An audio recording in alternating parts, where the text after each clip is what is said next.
के इसकी पूरी कोशिश मेटा कर रही है। ये सब उसी अमेरिका में हो रहा है जो खुद को फ्रीडम ऑफ स्पीच का ठेकेदार बताता है।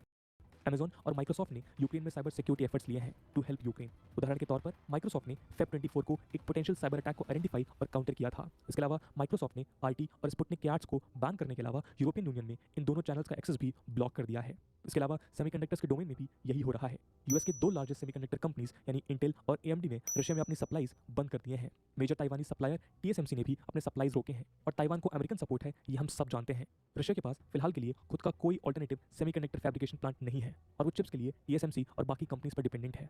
South Korean company Samsung electronics ने भी अनाउंस किया है कि वो रशिया में भेजे जा रहे शिपमेंट्स को सस्पेंड करेगा और साउथ कोरिया भी एक अमेरिकन एलाई है। ऐसे डायरेक्ट बैन्स के अलावा इन कंपनीज ने कई इनडायरेक्ट रेस्ट्रिक्शंस भी इंपोज किए हैं जिनकी लिस्ट लंबी है। खैर, अब आगे बढ़ते हैं और समझते हैं कि आखिर कैसे ये big tech giants Indian market को डोमिनेट करती हैं। दोस्तों, बिग टेक कंपनीज के इंडिया में डोमिनेंस के कई पहलू हैं जिनमें से कुछ की बातें हम इस सेगमेंट में करेंगे। सबसे पहला है क्लाउड बेस्ड सर्विसेज, जिनका इस्तेमाल यूजर्स और बड़ी कंपनीज अपना डेटा स्टोर करने से लेकर ऐप डेवलपमेंट तक करती हैं। इंडिया में आज इस मार्केट को कैप्चर करने को लेकर अमेजॉन वेब सर्विसेज यानी AWS और माइक्रोसॉफ्ट की वेब सर्विसेज एज्योर के बीच कंपटीशन है। इसके अलावा गूगल भी इस लड़ाई में शामिल है। लेकिन ध्यान देने वाली बात यह है कि ये सभी कंपनीज अमेरिकन है। ग्लोबल लेवल पर बात करें तो AWS इस मार्केट का 31% शेयर कंट्रोल करता है, वहीं एज्योर के पास 22% शेयर है और गूगल के पास 8%। ये तीनों कंपनीज आज इंडिया के लगभग $8 बिलियन के इस मार्केट के लिए फाइट कर रहे हैं और तेजी से ग्रो कर रहे हैं। AWS के साथ कैचअप करने के लिए माइक्रोसॉफ्ट ने कई डील साइन की हैं, जिनमें रिलायंस जियो और फ्लिपकार्ट के साथ साइन डील शामिल हैं। वहीं AWS ने ऐसी ही एक डील भारतीय एयरटेल के साथ की है। एक्सपर्ट्स का मानना है कि आने वाले टाइम में ये कंपनीज ही इंडियन मार्केट को डोमिनेट करेंगी और बाकी कोई कंपनीज इनके आसपास भी नहीं है। अगला सेगमेंट है ऑपरेटिंग सिस्टम मार्केट का। मोबाइल सेगमेंट में बात करें तो Google owned Android operating system आज इंडिया में 95% मार्केट शेयर एंजॉय करता है। मोबाइल सिस्टम्स में गूगल का डोमिनेंस इस डेटा से काफी ज्यादा क्लियर है। डेस्कटॉप बेस्ड ऑपरेटिंग सिस्टम के मार्केट शेयर की बात करें तो उसमें भी American company Microsoft dominant player है, जो इंडिया के 85% मार्केट को डोमिनेट करती है with its Windows operating system. Linux नाम का फ्री एंड ओपन प्लेटफॉर्म केवल 4% मार्केट शेयर एंजॉय करता है। अगला सेगमेंट है ऑनलाइन एडवर्टीजमेंट का, जिसमें एक बार फिर से दो अमेरिकन कंपनीज गूगल और मेटा या कहें फेसबुक का डोमिनेंस है। गूगल और फेसबुक ने कहीं ना कहीं इस सेगमेंट में डुओपोली एस्टैब्लिश की है। एक रिपोर्ट के हिसाब से इन दोनों कंपनीज ने 2021 में अपने ग्रॉस एड रेवेन्यू में लगभग 29% की ग्रोथ देखी है। चौंकाने वाली बात यह है कि इन दोनों कंपनीज का कंबाइंड ग्रॉस एड रेवेन्यू बाकी के टॉप 9 कंपनीज के कंबाइंड रेवेन्यू से भी ज्यादा है। जहां एक तरफ गूगल और फेसबुक का कंबाइंड ग्रॉस एड रेवेन्यू 2021 में लगभग 23,000 करोड़ रुपीस था, वहीं बाकी की टॉप 9 कंपनीज का कंबाइंड रेवेन्यू केवल 21,000 करोड़ रुपीस रहा। सोशल मीडिया लैंडस्केप की बात करें तो यहाँ क्लियर कट फेसबुक या मेटा का डोमिनेंस है। जब हम फेसबुक की बात करते हैं तो हमें केवल फेसबुक नामक सोशल मीडिया प्लेटफॉर्म याद आता है, लेकिन सच ये है कि फेसबुक की पेरेंट कंपनी यानी मेटा दुनिया के 4 सबसे बड़े सोशल मीडिया प्लेटफॉर्म्स ओन करती है। इनमें फेसबुक खुद है और उसके अलावा व्हाट्सएप, इंस्टाग्राम और फेसबुक मैसेंजर शामिल है।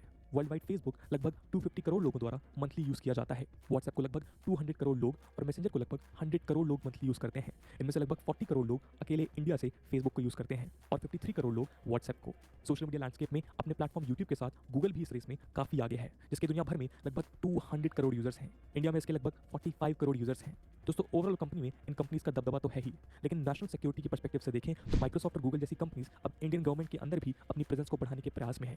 आप जानते हैं कि अभी तक इंडियन गवर्नमेंट के कई डिपार्टमेंट्स, बैंक्स और इंस्टीट्यूशंस इन्फोसिस और TCS जैसी इंडियन कंपनीज की सर्विसेज या सॉफ्टवेयर का इस्तेमाल करते थे, लेकिन धीरे धीरे विदेशी कंपनीज भी इस डोमेन में एंटर कर रही हैं। 2018 में माइक्रोसॉफ्ट के एज्योर को ministry of electronics and information technology से अप्रूवल मिला था, जिसने माइक्रोसॉफ्ट को ये अपॉर्चुनिटी दी कि वो अब इंडियन गवर्नमेंट में अवेलेबल बिजनेस अपॉर्चुनिटी को टैप कर सकता है। बिग टेक जायंट्स के सामने इस सेक्टर में जो दबदबा फिलहाल इंडियन कंपनीज का है वो कब खत्म हो जाएगा ये तो समय बताएगा, लेकिन इसकी पॉसिबिलिटी जरूर है। और ऐसा इसलिए है क्योंकि बिग टेक कंपनीज अपने अवेलेबल कैपिटल के चलते चीपर प्राइसेस में अपनी सर्विसेज प्रोवाइड कर सकती हैं। खैर, ये तो था एक ब्रीफ डिस्कशन जहां हमने देखा कि कैसे कुछ चंद American tech companies Indian market को डोमिनेट करती हैं और कैसे वो धीरे धीरे गवर्नमेंट को भी अपने डोमेन में लाने का प्रयास में है। अब देखते हैं कि इंडिया की सोवरेनिटी और सिक्योरिटी के लिए एक चैलेंज कैसे बन सकता है।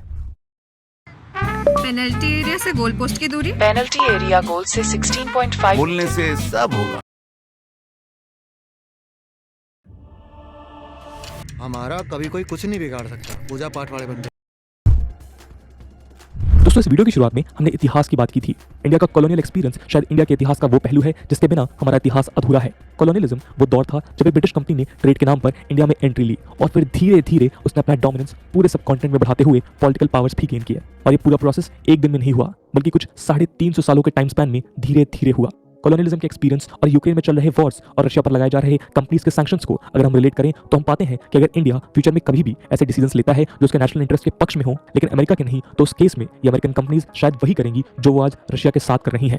आज हम एक डोमेस्टिक देश है, इसका फंडामेंटल आइडिया यही है कि एक डेमोक्रेटिकली इलेक्टेड गवर्नमेंट फ्रीली वो डिसीजंस ले सके जो उसके वोटर्स यानी देश की जनता के इंटरेस्ट में हो, ना कि किसी दूसरे देश में बैठे कॉर्पोरेट्स या उनके राजनीतिक बॉसेस के इंटरेस्ट में।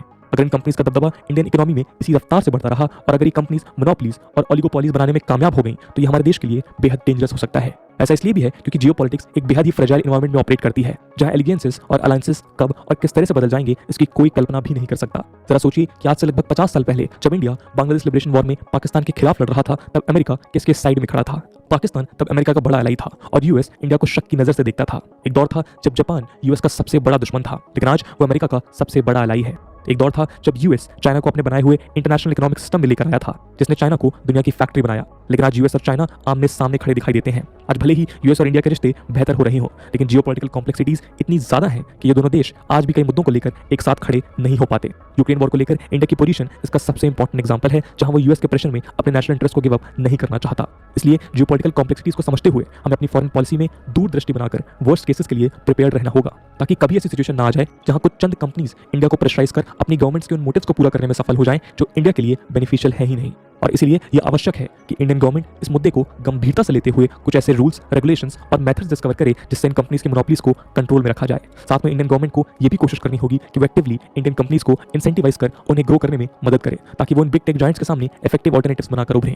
ऐसा नहीं है कि हमने ये नहीं किया है, आज हम कई सेगमेंट्स में काफी अच्छा कर रहे हैं जिसका लोहा पूरी दुनिया मान रही है। उदाहरण के तौर में आज इंडिया का आईटी सेक्टर काफी रोबस्ट है और इंडियन आईटी प्रोफेशनल्स की डिमांड सिर्फ इंडिया में ही नहीं बल्कि पूरी दुनिया में है। कई अमेरिकन कंपनीज आज अपनी सर्विसेज को आउटसोर्स कर रही हैं और इसमें इंडियन प्रोफेशनल्स बढ़ चढ़कर हिस्सा ले रहे हैं। इसके अलावा एनपीसीआई द्वारा क्रिएटेड यूपीआई एक ऐसा टेक्नोलॉजिकल प्रोडक्ट है जिसने डिजिटल पेमेंट्स के क्षेत्र में क्रांति लाई है और पूरी दुनिया यूपीआई की मेथोडोलॉजी की कायल है। कई स्टार्टअप्स ने भी इंडिया में पिछले एक दशक में खुद को यूनिकॉर्न यानी बिलियन डॉलर कंपनीज की तरह खड़ा किया है। इन स्टार्टअप्स की कहानियां हमें ये बताती हैं कि हम बिग टेक जायंट्स को चैलेंज करने के लिए कैपेबल हैं। जरूरत है तो बस एक पॉजिटिव एनवायरनमेंट और सपोर्ट की, और ये सपोर्ट प्रोवाइड करने की ताकत अगर सबसे ज्यादा किसी के पास है तो वो है इंडियन गवर्नमेंट। तो दोस्तों ये था एक एनालिसिस कि कैसे ये बिग टेक जायंट्स मिलकर किसी पूरे एक देश की जियोपॉलिटिक्स को इन्फ्लुएंस कर सकती हैं और इंडिया के लिए इससे बचना क्यों जरूरी है। इस पूरे मुद्दे को लेकर आपका क्या ओपिनियन है और इमीडिएट इफेक्ट में वो कौन से स्टेप्स हैं जो इंडिया ले सकता है in big tech giant companies को काउंटर करने के लिए। कमेंट सेक्शन में जरूर बताइएगा। आज की वीडियो के लिए इतना ही। आई होप आपको वीडियो पसंद आई होगी और अगर पसंद आई है तो अपने दोस्तों के साथ शेयर करना बिल्कुल मत भूलिएगा। हम मिलते हैं अगली वीडियो में, तब तक के लिए जय हिंद, जय भारत।